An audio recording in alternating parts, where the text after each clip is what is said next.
आप सभी भक्तों को कार्तिक शुक्ल के दूसरे दिन पड़ने वाले भाई दूज त्योहार की हार्दिक बधाई हो। भक्तजनों, संसार के सभी भाई बहन इस त्योहार को अत्यंत हर्षोल्लास और धूमधाम के साथ मनाते हैं। इस दिन भाई बहनों के घर जाकर सर्वप्रथम स्नान करते हैं, फिर बहनें उन्हें तिलक करती हैं, उनकी आरती करती हैं और अपने हाथों से भाइयों के मनपसंद भोजन को उन्हें करवाती हैं। भाई भी बदले में अपनी अपनी बहनों को ढेर सारे सुंदर सुंदर उपहार प्रदान करते हैं। इससे उनका आपसी प्रेम और विश्वास और भी प्रगाढ़ हो जाता है। भक्तों, यूं तो भाई दूज त्योहार की वेद पुराणों में अनेकानेक कथाएं हैं, परंतु इसकी प्रमुख कथा आज मैं आपको संगीतमय रूप में सुनाने जा रहा हूं।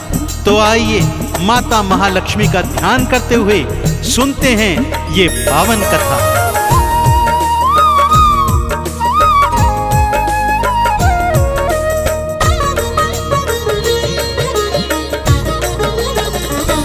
भाई दूज का ये त्योहार, भाई दूज का ये त्योहार, भाई दूज का ये त्योहार, भाई दूज का ये त्योहार। भाई बहन का पावन रिश्ता, भाई बहन का पावन रिश्ता, बढ़ जाता है प्यार, बढ़ जाता है प्यार। भाई दूज का ये त्योहार, भाई दूज का ये त्योहार। हाँ, भाई दूज का ये त्योहार, भाई दूज का ये त्योहार।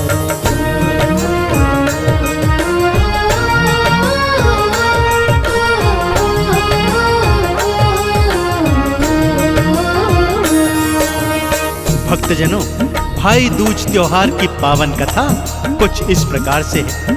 किसी गांव में एक बुढ़िया रहा करती थी। भक्तों, उसके 7 पुत्र और 1 पुत्री थी।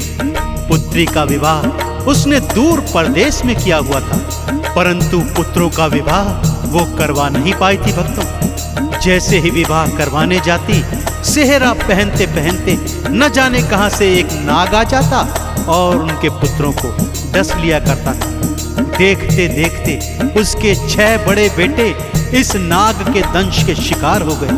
अब बचा था तो सबसे छोटा 7वां पुत्र। एक दिन पुत्र के मन में आई, क्यों ना बहन से मिलकर आऊं। अपनी माँ से आज्ञा लेकर वो बहन से मिलने परदेश को जाने लगा। अब उसके साथ आगे क्या क्या हुआ, आइए भक्तों सुनाता हूं।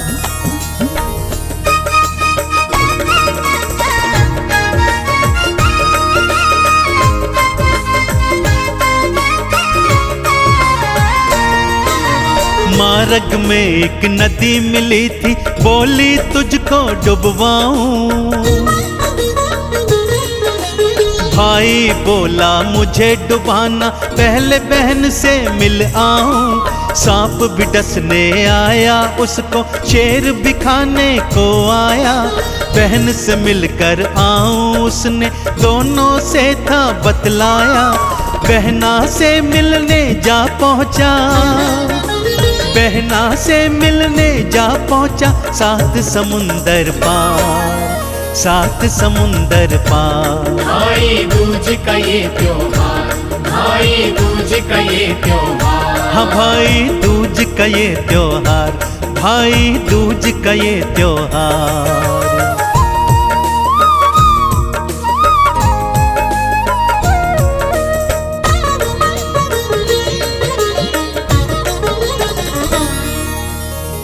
भाई को अपने घर आया देख, बहना खुशी से इतनी प्रसन्न हुई कि थोड़ी थोड़ी बावली हो गई। खुशी में पानी से ही चौका लीप दिया और घी में चावल पकाने लगी। तब भाई के समझाने पर उसने गोबर मिट्टी से चूल्हा लीपा और दूध में चावल पकाकर स्वादिष्ट खीर अपने हाथों से अपने भाई को खिलाई। कुछ रोज भाई बहन साथ रहे। अब भाई के वापस जाने की घड़ी आई। बहना ने चक्की पर आटा पीसा और उसी आटे से भाई के लिए देशी घी के लड्डू बनाकर रास्ते हेतु रख दिए। परंतु यह क्या, जब बहन के बच्चों ने चक्की में मरा सांप देखा तो बहना के होश उड़ गए। सोचने लगी कहीं जहरीले लड्डू भाई ने खा तो नहीं लिए। भैया भैया कहती हुई अपने भाई के पीछे दौड़ रही है। मार्ग में भाई विश्राम करता मिला। उसने लड्डू उठाकर दूर फेंक दिए।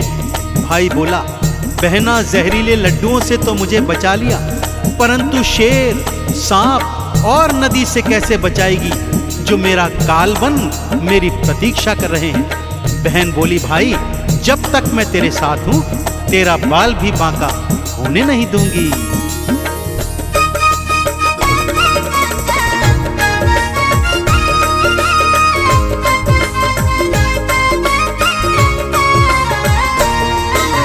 मार्ग में जब शेर आया, बहन ने मांस खिलाया था।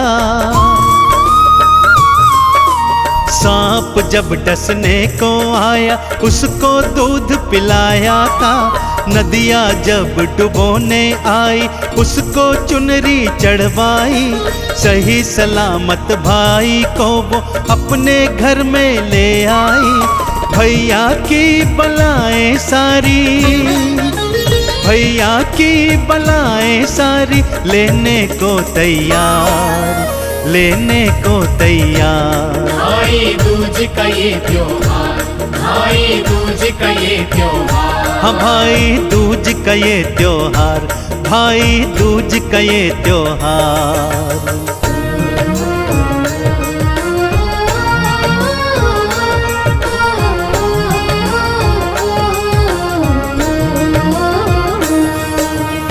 फिर एक दिन काल बुढ़िया बहना को मिली। उसने बताया, मैं तेरे 6 भाइयों को ले जा चुकी हूँ और अब 7वें भाई को लेने आई हूँ। बहना ने उस काल बुढ़िया के पांव पकड़ लिए और बचने का उपाय पूछने लगी। तब काल बुढ़िया ने बहना को बताया, यदि तू अपने सबसे छोटे भाई की सारी अलाएं बलाएं अपने सर ले लेगी तो उसकी जान बच सकती है, परंतु बदले में तू पगली हो जाएगी। यदि स्वीकार करती है तो बोल। बहना ने अपने भाई के प्राणों की रक्षा हेतु यह बात स्वीकार कर ली। भाई की शादी के दिन उसने स्वयं सेहरा पहनने की जिद करी और जब सेहरा पहना उसमें नाग था। बहना ने उस नाग का अंत कर दिया। अग्नि फेरा पड़ने भाई की जगह खुद बैठ गई और जब पल्लू में आग लगी तो सबको समझ आया कि उसने भाई के प्राण बचा लिए। भाई भावज का गृह प्रवेश उसने पिछले द्वार से करवाया, क्योंकि भाई जैसे ही अंदर आता द्वार का चौखट उसके ऊपर गिर जाता और प्राणों का अंत कर जाता। रात में वो भाई भावज के कमरे में जिद करके सो गई। रात में भक्तों काला नाग आया और बहना ने उस नाग को भी मार गिराया।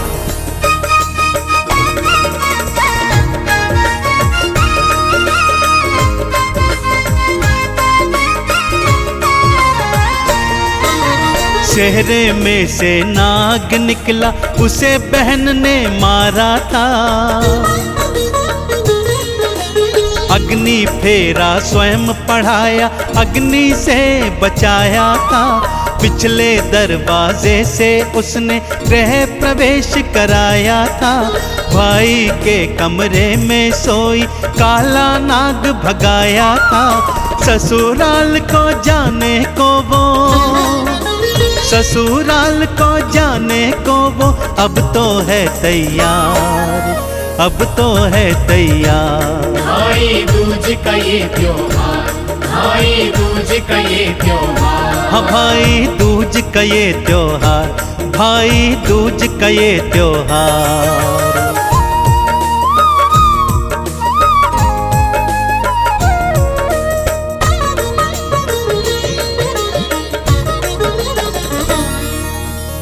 सुबह जब भाई के कमरे के बाहर सबने मरा हुआ काला नाग देखा तो सबको समझ में आ गया कि ये जो पगली बहना है ये अपने भाई के प्राणों की रक्षा हेतु पगली बनी थी।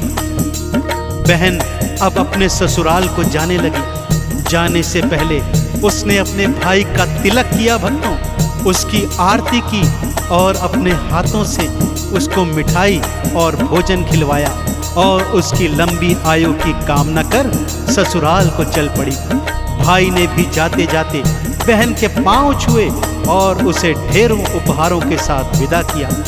तभी से भक्तों भाई बहन का ये पावन त्योहार कार्तिक शुक्ल की द्वितीया को बड़ी धूमधाम के साथ हर्षोल्लास के साथ मनाया जाता है।